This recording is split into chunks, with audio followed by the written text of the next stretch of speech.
میپرم رو این فقره سر تو بالا بگی کی زدتت راه میرم رو قلب خطر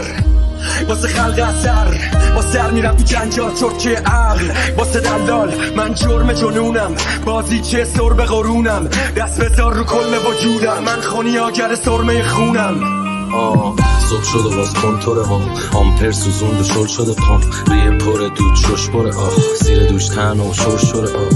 دوست و گدا بغض و چرا پر ساقی پارک و سرسره ها جایی واسه بچگی ها این کم آوردیم و بعد بالدار راه میرم ولی فکرشم نکن در قلبم و دل بگیری میرم جایی که پله اینی همه توی خط توی جلد دینی یه جا که شامیده دل به بیبی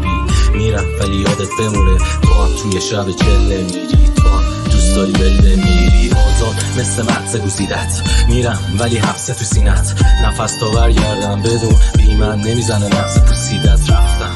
من دیگه رفتم شدم یه معرفی خفم ببخش اگه فاز خوب نداشت ببخش اگه منفی هستم